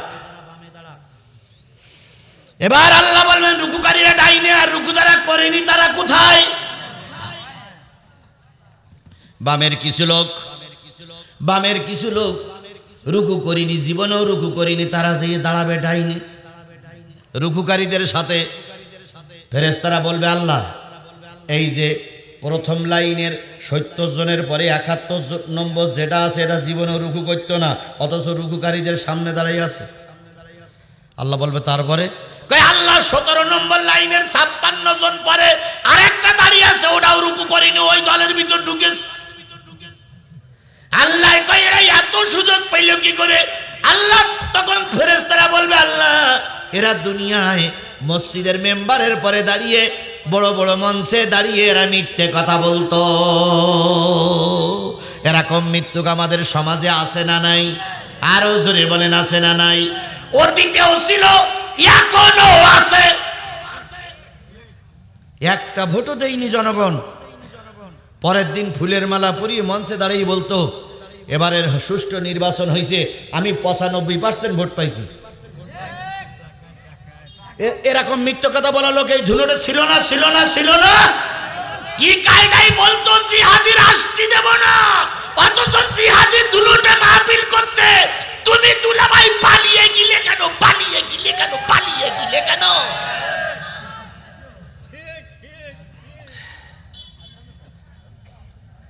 এরকম লোকদের আল্লাহ চিনে রেখেছে, আমরাও চিনে রাখবো ইনশাল্লাহ। তো বলতেছে 95% লোক ভোট দিয়েছে, আমি নেতা হয়ে গেছি। ওর মাইকের আওয়াজ হাই স্কুলের বারান্দা পর্যন্ত গেছে। যাওয়ার পরে এক কুকুর শুয়েছিল হাই স্কুলের বারান্দায়। ও হঠাৎ করে মাথা উঁচু করে বলতে, কোন নেতা বক্তৃতা করতেছে? কয়, গতকালকে যে নেতার পাস ঘোষণা করা হয়েছে সেই নেতা। তো বলল 95% ভোট পড়েছে, অথচ কালকে সকাল থেকে সন্ধ্যে পর্যন্ত আমি শুয়েছিলাম এখানে, একটা লোকও তো ভোট দিতে আসেনি। পুলিশ আর ভোটাররা লুডু খেলিয়েছে, আর ওরা ভোট পাইছে কত? 90%। মৃত্যু।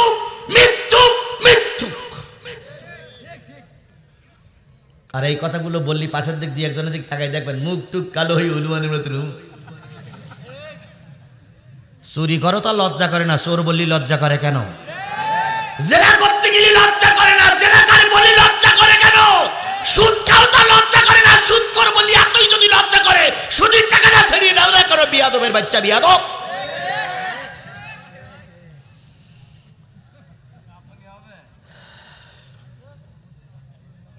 আমার ভাইরা, তাহলে রুকুকারীদের সঙ্গে কিছু বেরুকুওয়ালারা গেছে দাঁড়াবে। আল্লাহ বলবে দাঁড়া। দুই দল দাঁড়াই গেছে, এক দল রুকু করি না, আরেক দল রুকু। আল্লাহ রাব্বুল আলামিন বলবে ওয়ারকাউ ওয়াসজুদু ওয়াবুদু রাব্বাকুম, রুকু করো, সেজদা করো। যারা দুনিয়ায় রুকু করেছে, সেজদা করেছে, সবাই রুকু সেজদাতে চলে যাবে। যারা দুনিয়ায় সেজদা করেনি, রুকু করেনি, তারা যেতে পারবে না। মাজা সোজা। আল্লাহ কয় ঘটনাটা কি? কে আল্লাহ মনে করেছিলাম 17 বছর মিথ্যে কথা বলে ক্ষমতায় ছিলাম, মনে করেছিলাম তোমার একটা ধোকা দেব, কিন্তু আল্লাহ হইল না, আল্লাহ হইল না। সুতরাং আল্লাহরে ধোকা দিতে এসো না। আল্লাহ সবকিছু দেখে না, দেখে না। তাহলে আজকে যারা রুকু করবেন কিয়ামতের দিন তারা রুকু করতে, আজকে যারা সেজদা করবেন কিয়ামতের দিন তারাও সেজদা করতে, আর আজকে যারা রুকু করবেন না, সেজদা করবেন না, কিয়ামতের দিন তারা রুকু করতে পারবেন না, সেজদাও করতে পারবেন না। তাহলে আল্লাহর আজকের প্রথম নম্বর আমার শিক্ষা, রুকু করব কার জন্য, সেজদা করব কার জন্য। এবার আমাদের বাংলাদেশে একদল লোক নামাজ পড়ে, আর একদল লোক নামাজ পড়ে না। তারা শুধু মানুষের শান্তি দিতে চায়। যতই শান্তি দিতে চান, নামাজ নাই, রুকু নাই, আপনি জাতিরে শান্তি দিতে পারবেন? বলুন তো, বাংলাদেশের যারা রুকু করে, সেজদা করে, নামাজি লোক, তারা কি সাদাবাজি হয়? এই কথা বলেন, তারা কি সাদাবাজি হয়?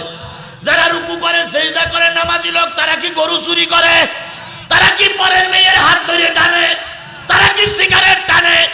তাহলে আগামীতে সিদ্ধান্ত নিতে হবে, যেই দলে নামাজি লোক বেশি, যেই দলে রুকুকারী বেশি, যেই দলে কোরআনওয়ালা লোক বেশি, আমরাও সেই দলে থাকব। কারণ ওই দলটা হতে পারে জান্নাতি দল। এখন আবার কিছু কিছু লোক বলে আপনারা কি জান্নাতের টিকিট বিক্রি করতেছি? এরা বলে না জান্নাতের টিকিট বিক্রি করতে, এরকম কথা কিছু লোক বলা লোক আছে না নাই? আল্লাহর কসম, আল্লাহর কসম, আল্লাহর কসম, কোন হুজুররা জান্নাতের টিকিট বিক্রি করে না। কারণ জান্নাত কি আমার পকেটে, আমি জান্নাত বিক্রি করব? তবে আমরা জান্নাতের টিকিট বিক্রি করি না, আমরা কোরআন হাদিস দিয়ে জান্নাতের পথ দেখাই, আমরা কোরআন হাদিস দিয়ে জান্নাতের রাস্তা দেখাই। কথা বলেন ঠিক না বেটি? আর জ্বলন্ত প্রমাণ, রুকুকারীরা কোথায় যাবে, সেজদাকারীরা কোথায় যাবে, আমরা এই পথ দেখাচ্ছি। কিন্তু আমি কোনো কথা বলার অধিকার নেই, আমার সঙ্গে থাকলে তুমি জান্নাতে যাবা। মিথ্যা কথা, মিথ্যা কথা, মিথ্যা কথা, মিথ্যা কথা। মঞ্চে যে যখন মিথ্যা কথা বলেন, আপনার জবান একটু বাঁধে না? আপনার কানে আযান হয়নি? আপনার জন্মের সময় আপনার কানে কেউ আযান দেয়নি? যদি দিয়ে থাকে এরকম মিথ্যা কথা, তা মিথ্যা কথা, আপনি মঞ্চে দাঁড়াই বলেন কি করে? আপনার লজ্জা করা উচিত, লজ্জা করা উচিত, লজ্জা করা উচিত।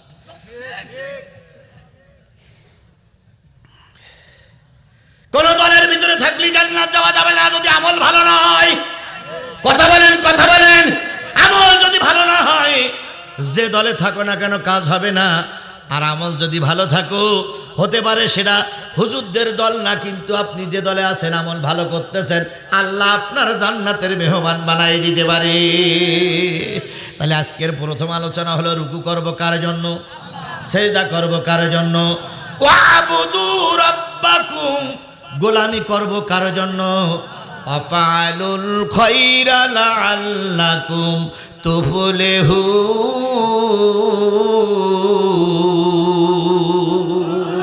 ভালো ভালো কাজ করো, সফলতা আল্লাহ দান করবে। ভালো কাজ করলে সার্টিফিকেট নেওয়ার জন্য ঢেড়া পিটানো লাগে না, খারাপ কাজ করলে ঢেড়া পিটানো লাগে। যারা সমাজে ভালো কাজ করেছে, তারা ঢাকা বিশ্ববিদ্যালয় কোরআনের পক্ষে ছিল, জাতি আল্লাহ তাদের বিজয় দিয়েছে। যারা ভালো কাজ করেছে, জাহাঙ্গীরনগর বিশ্ববিদ্যালয়, তারা বিজয় অর্জন করেছে। আপনি আমি যদি ভালো কাজ করি, আগামী ফেব্রুয়ারি নির্বাচনে জনগণ আপনারে সম্মানিত করবে। শুধু মুখি মুখি ভালো কাজ, মুখি মুখি ভালো কাজ, মুখে মুখি ভালো হলে ভালো হওয়া যায় না। প্রকৃত ভালো হতে গেলে কোরআন হাদিস মেনে চলা লাগে। এই ছেলেরা কয়জন উঠলে কেন একসঙ্গে? হায় হায়,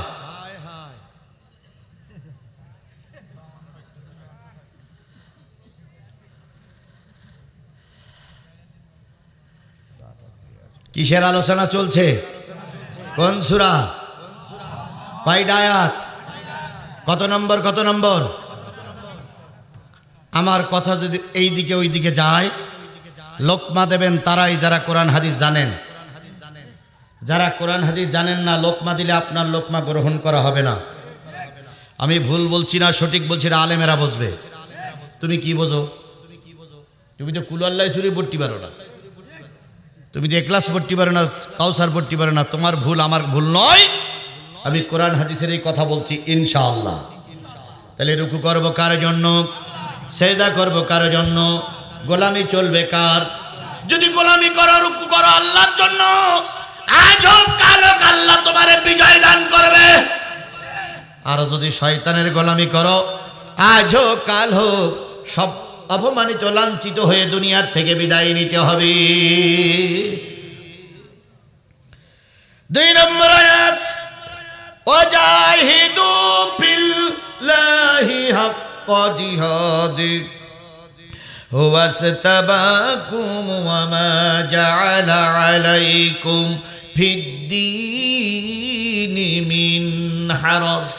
আল্লাহ বললেন জিহাদ করো, জিহাদের মতন হক আদায় করে জিহাদ করো। এখন জিহাদের কথা শুনলে কিছু লোকের খারাপ লাগে, মনে করে জিহাদ মানে কি? মারামারি, খুনোখুনি, কাটাকাটি। না, জিহাদ মানে খুনোখুনি নয়, জিহাদ মানে মারামারি নয়, জিহাদ মানে হলো চেষ্টা করা। কি করা?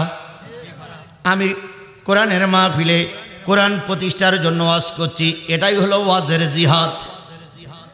আপনি টেলিভিশনে কোরআনের পক্ষে কথা বলছেন, ওটাই হলো সাংবাদিকতার জিহাদ। এই যে মিডিয়ারা আমার কথাগুলো প্রচার করে মানুষকে কোরআনের দিকে ডাকতেছে, এই মিডিয়ার খেদমতটাই হচ্ছে কোরআনের খেদমত। এগুলো সব জিহাদের অন্তর্ভুক্ত। আপনি একজন মুরব্বী মানুষ, বাড়ি বাড়ি দিয়ে কোরআনের দাওয়াত দিচ্ছেন, বেনামাজিরে নামাজি বানাচ্ছেন, এটাই হলো আপনার দাওয়াতি জিহাদ। একজন নারী নিজের কাজ সেরে বিভিন্ন জায়গায় যেয়ে কোরআন হাদিসের বৈঠক করতেছে, বৈঠক করে মা বোনদেরকে নামাজি বানাচ্ছে, মা বোনদেরকে পদ্মাশীলা বানাচ্ছে, মা বোনদেরকে হেদায়েতের বাণী শোনাচ্ছে, ওটাও একটা কি? জিহাদ। জিহাদ একটা নয়, জিহাদের অনেকগুলো সংজ্ঞা আছে। সর্বশেষ জিহাদের সংজ্ঞা হলো, যদি কোনো ব্যক্তি কোরআনের দুশমন হয়, তার বিরুদ্ধে তরবারি ধরাটা হলো শেষ জিহাদ। যেমন আমার দেশে একজন বাউল সম্রাট, এই তো আপনারা আমার চেয়ে বেশি জানেন, মানিকগঞ্জের কোন সরকার? আরো জোরে, আবুল সরকার। তিনি বলেছে আমরা নাসি। দলিলটা কি?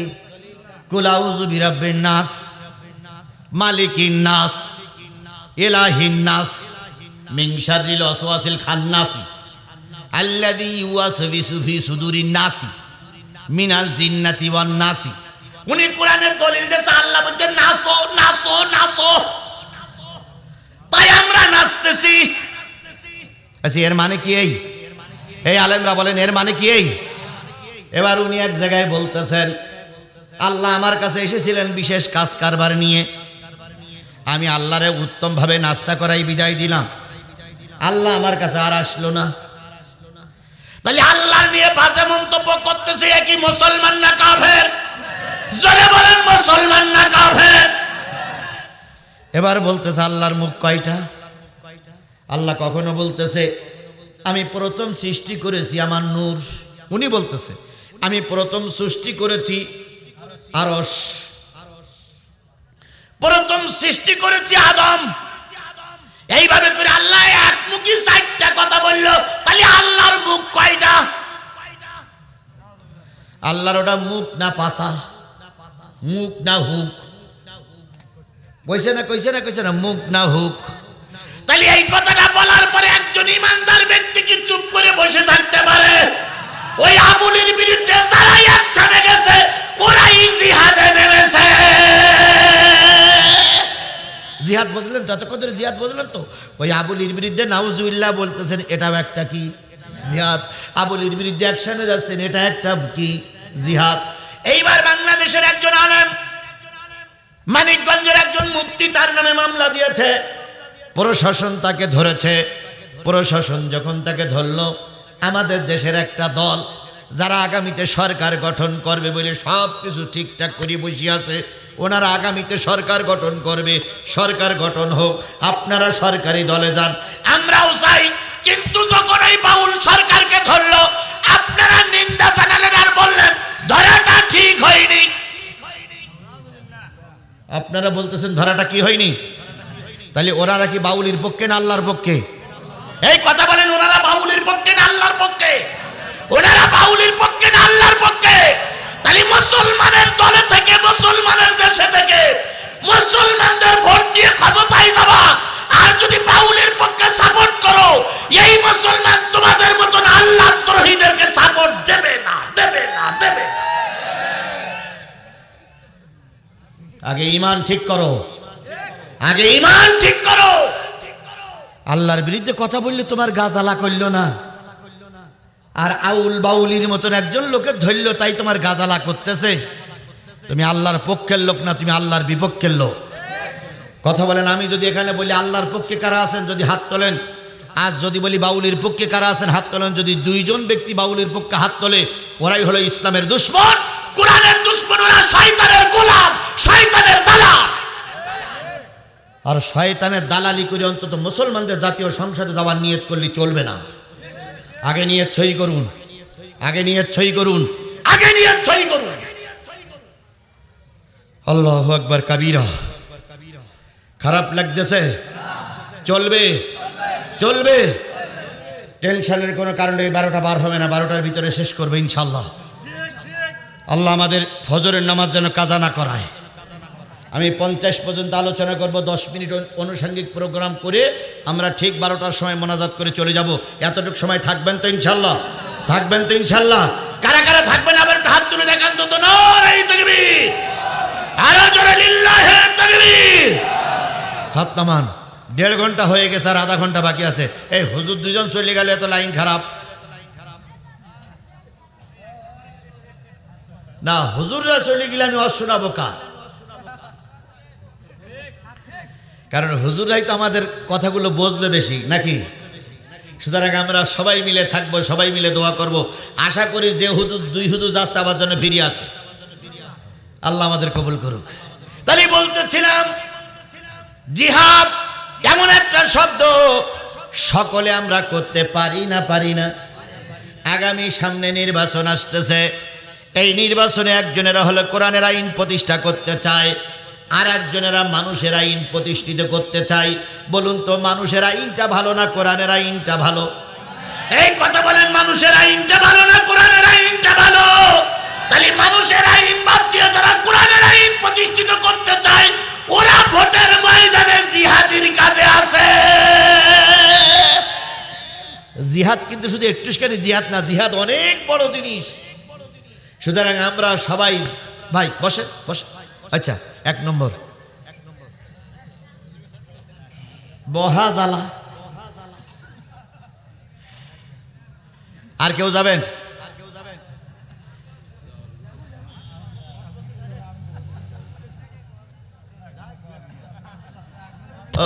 আচ্ছা আচ্ছা আচ্ছা আচ্ছা, যে কজন আছেন এই কজন থাকেন। আমি আর মাত্র 20 মিনিট, 20টা মিনিট পেশাব বন্ধ করে থাকা যাবে না ভাই। মনে করেন ধুনোট থেকে উঠছেন, পেশি বাড়ি আসবেন। উঠেছেন কিসে? Easy bike. ইজি বাইক বলে, ব্যাটারি চালিত ইজি বাইক বলে। এখন ওখান থেকে যখন উঠেছেন, পেশাবের চাপ দেশ। অ্যান্ড খানিক দূরে এসে আসার পরে ড্রাইভারে বলতেছেন, ড্রাইভার সাহেব একটু রাখেন রাখেন রাখেন রাখেন রাখেন। ড্রাইভারকে আর কি আমার একটু হিসুসে গেছে। ড্রাইভার বলি এই তো সামনে। আবার আর এক মনে এসে বলছে, ড্রাইভার সাহেব হিসু হিসু হিসু। ড্রাইভার বলে এই তো সামনে। এই করতে করতে 30 মিনিট বসে থেকে জায়গায় নেমেই বাগানের পাশে দাঁড়িয়ে ঝেড়িয়ে দিলেন। তাহলে 30 মিনিট ওই ব্যাটারি চালিত ইজি বাইকে থাকা গেল, আর এখানে 30 মিনিট থাকা যাচ্ছে না। হিসু কেন তো? আপনাদের বগুড়ার একজন বক্তা আছে, আজকে বোধহয় আশপাশ কোথায় মাহফিল করতেছে, উনি হচ্ছে বজলুর রশিদ।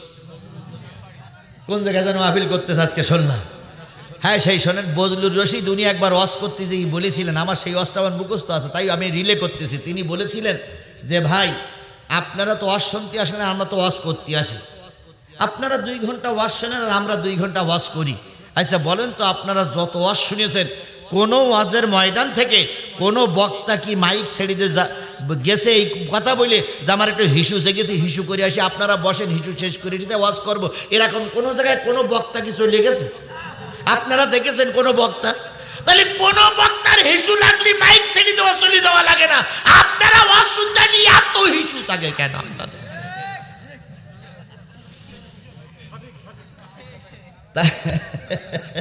তাহলে আর মাত্র 20টা মিনিট একটু হিসু চাগলু চুপ করে থাকেন।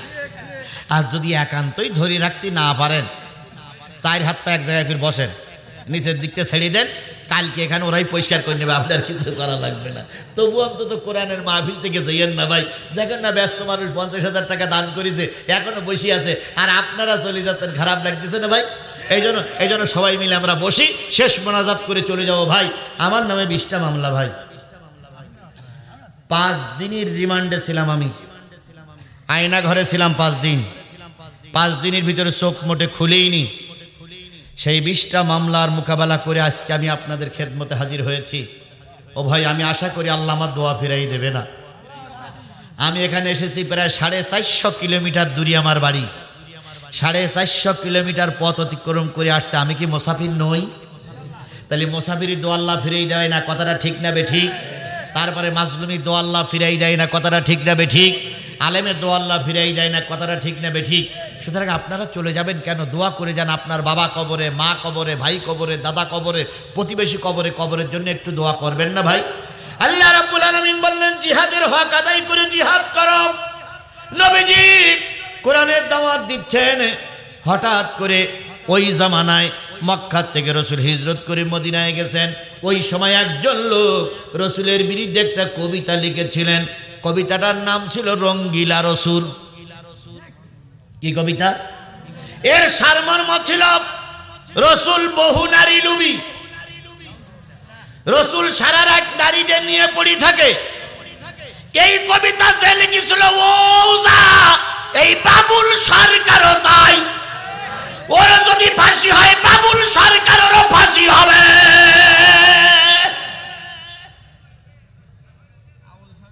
আবুল সরকার, ও আবুল সরকার, আমাদের চেয়ে আপনাদের মুখস্থ। কোন রকম ছলচুতুরি করলে হবে না। আবুল সরকার কোরআনের দুশ্মন।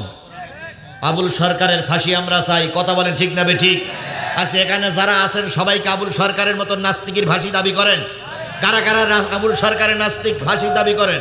এই মিডিয়াওয়ালারা তুলে রাখো, আজকে ধুনুটের মাহফিলে হাজার হাজার লোক দাবি করেছে আবুল সরকারের মতো নাস্তিকের বাংলার জমিনে ফাঁসি দেওয়া লাগবে।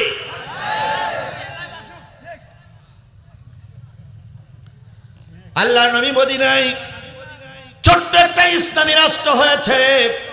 সেই রাষ্ট্রের একজন কবি, নাম ছিল কাব ইবনে আশরাফ। ও কবির নাম কি? কাব ইবনে আশরাফ। আর এটার নাম হলো আবুল সরকার। মনে মনে দুটোই মনে হয় এক। দুটোই কি? একই রক্ত, দুটোর জন্ম। কাব ইবনে আশরাফ তিনি রাসূলের নামে রঙ্গিলা কবিতা লিখলেন। এই কবিতাটা বিভিন্ন জায়গায় মেরে দেওয়া হলো, আরবিতে কবিতা লেখা হলো। কবিতার মর্মার্থ ছিল, রসুল বহু নারী লোভী, রসুল সারা রাত নারী নিয়ে পড়ে থাকে, রসুল নারী ছাড়া অন্য কিছু বোঝে না, রসুল বয়স্ক নারীদেরও পছন্দ করে, ছোট নারীদেরও পছন্দ করে, বিধবা মহিলাদের পছন্দ করে, ছোট্ট নারীদের পছন্দ করে। এই বলে রসুলের বিরুদ্ধে একটা বড় কবিতা লিখলো। দুনিয়ার সব লোক রসুলের কাছে যখন বলতে লাগলো, রসুলের মনটা খারাপ। আল্লাহ নবী মদিনার মসজিদে আসলেন। রসুলের চেহারাটা মলিন। রসুল খুতবা দেওয়ার জন্য মসজিদে বসলেন। যখন রসুল খুতবা দেওয়ার জন্য বসলেন, লক্ষ্য করলেন রসুলের চোখ বেয়ে টপ টপ টপ টপ করে পানি পড়তেছে। আবু বকর দাঁড়াই বলেন, ইয়া রাসূলুল্লাহ, আপনার চোখ বেয়ে পানি পানি পড়ে আমরা সহ্য করতে পারি না। কি হয়েছে বলবেন কি? নবী কিছুই বলে না।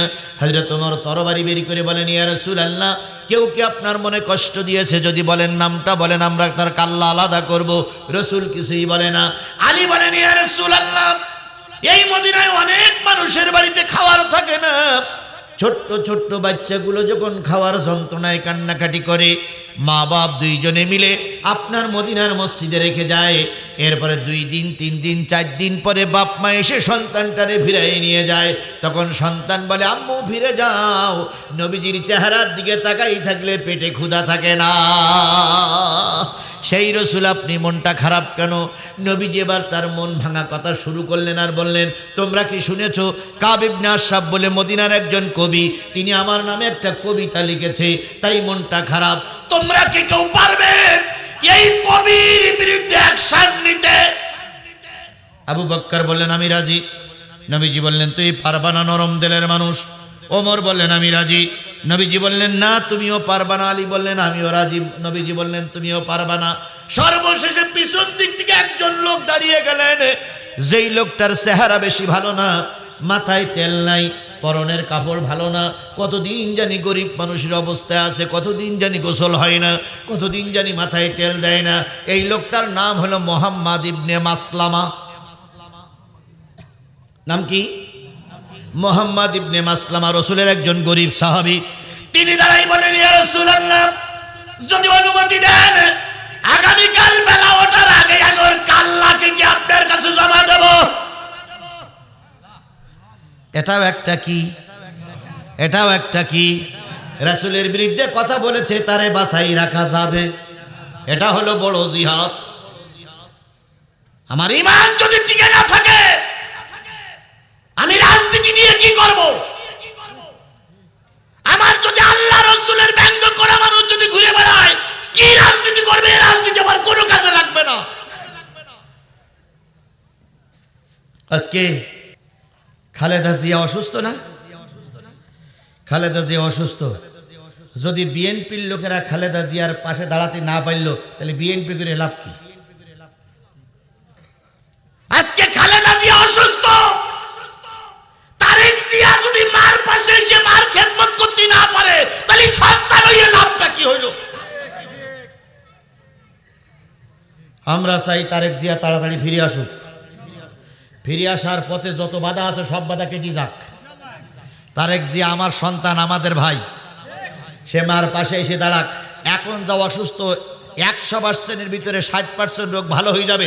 তারেক জিয়া যখন এসে মার মাথায় হাত দিয়ে বলবে, মা তোমার কি অসুবিধা, 100 রোগ 60% ভালো হয়ে যাবে যেদিন সন্তান এসে মাথায় হাত বুলাবে।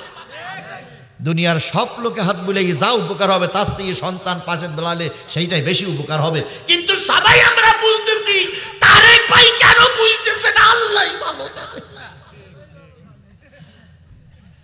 এই জন্য আমাদের সন্তান আমাদের দেশে ফিরে আসুক, এটা আমরা চাই না? অবশ্যই চাই। যদিও আমি বিএনপি করি না, কিন্তু বিএনপির পরে আমার একটা আলাদা টান আছে, কারণ আমরা সবাই এক মামলার আসামি। একসঙ্গে জেলে ছিলাম ভাই, একসঙ্গে মার খাইছি। আমার 20টা মামলার ভিতরে এমন কোন মামলা নাই যে 70 জন আসামি থাকলে 40 জন বিএনপির, জামাতের 30 জন। তাহলে আমরা মামলা খাটা ভাই ভাই ভাই ভাই ভাই ভাই। সুতরাং এখন আমরাও চাই মিলেমিশে থাকি। কথা বলেন, কথা বলেন। ফাটল সৃষ্টি করলে শেখ হাসিনা ঢোকার সুযোগ পাবে, ফাটল সৃষ্টি করলে দেশের ক্ষতি হবে। এই জন্য কোন অবস্থায় ফাটল সৃষ্টি করা যাবে। বুঝলেন তো বুঝলেন, না বুঝলেন তো কসু কসু কসু। এত কিছু বোঝানোর পরে কিছু কিছু লোক বলে, হুজুর কি ওয়াজ করলাম বুঝলাম না। তুমি বুঝলে না তো তোমার ছেলে মেয়েই হয় কি করে? তোমার এত কিছু বোঝানোর পরে তুই বোঝো না, তো তুই বিয়ে করিলে কি করতে? তোমার মতন লোকের ছেলে বিলে হওয়াও যা, না হওয়া তাই। কাব ইবনে আশরাফ, বড় বড় নেতারা যখন ফেল, মুরব্বি মুরব্বি,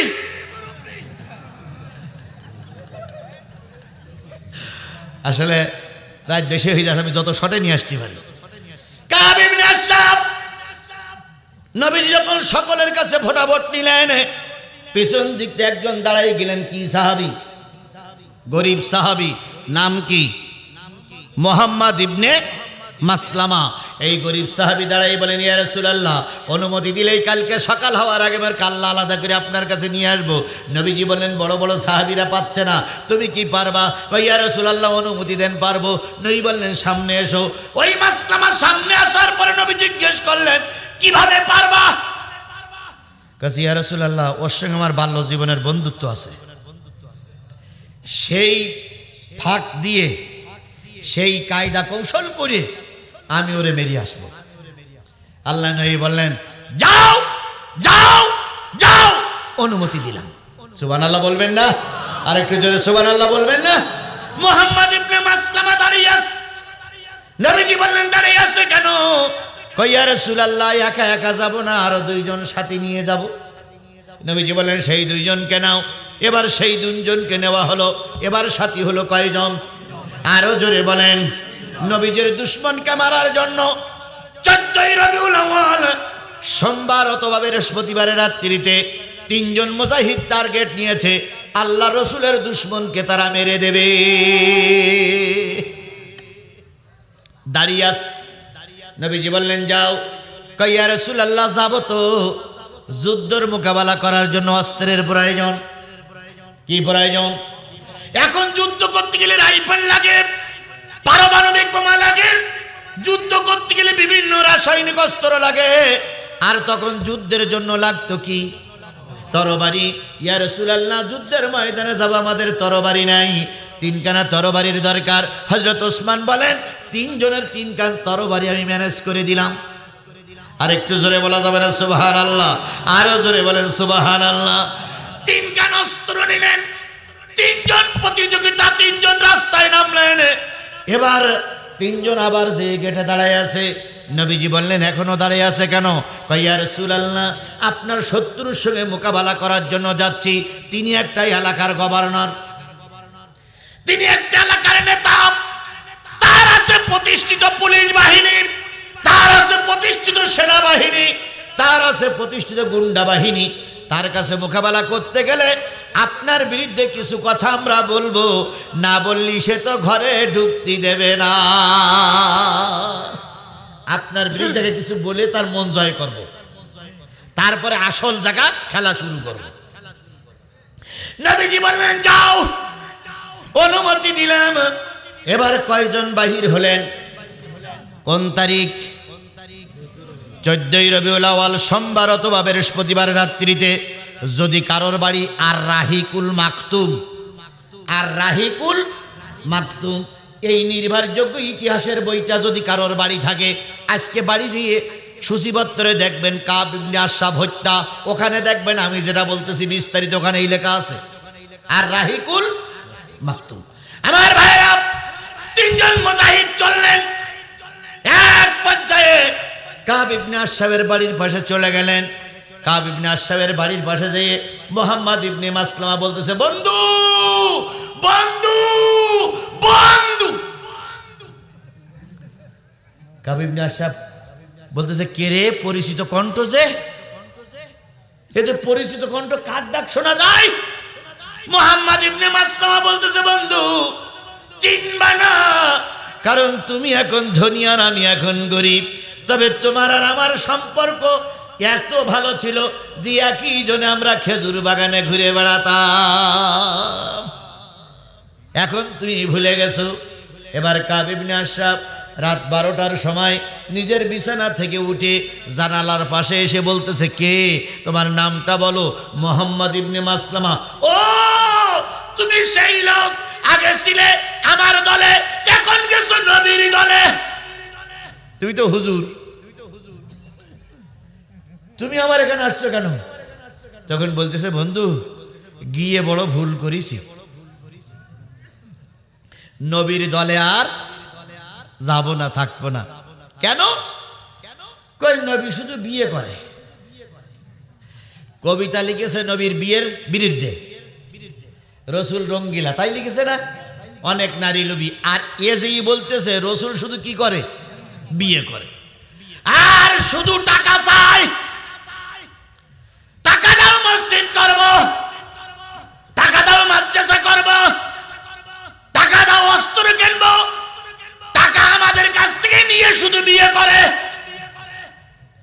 কাব ইবনে আশরাফ বলতেছে ঠিক ঠিক, ফিরে এসেছো, তবে বড্ড দেরি হয়ে গেছে। এবার কাব ইবনে আশরাফ বলতে তোমাদের মতলব কি?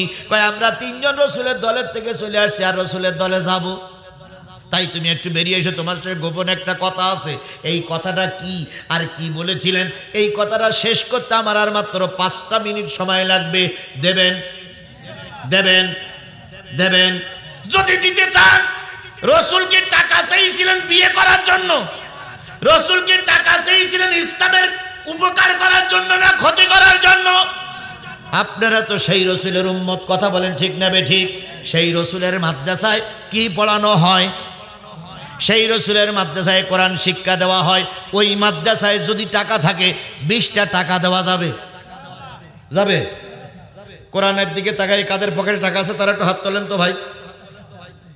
যদি না থাকে তাহলে হাত তুলতে আমরা, হাত টাকা থাকলে হাত তুল, জোরে বলেন আমিন। আর একটু জোরে বলেন আমিন। আমার ভাইরা, 3 জন আল্লাহর রসুলের সাহাবী। আবু তাহের ভুইয়া পায় 1000 টাকা। আবু তাহের ভুইয়ার দান কর।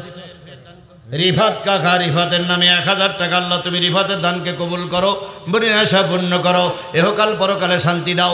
কয়জন গেছে? আরো জোরে। জোর হলো না। 3 জন গেছে রসুলের শত্রুরে মারার জন্য। এবার মোকাবেলা হলো। এবার কাব ইবনে আশরাফ ঘরের ভিতর থেকে বুঝলো তার বাল্য জীবনের বন্ধু। এবার বলতেছে, বন্ধু এতদিন পরে ফিরে আসলে ঘটনাটা কি? কয় বন্ধু রে, ফিরে আসছি কারণ রসুল শুধু কি চায়? বিয়ে করে আর কি চায়? টাকা চায়। কাব ইবনে আশরাফ বলতেছে, বুঝেছো, কিন্তু বড্ড দেরি হয়ে গেছে, দেখো আসছে কেন? কই রসুলের দলে আর।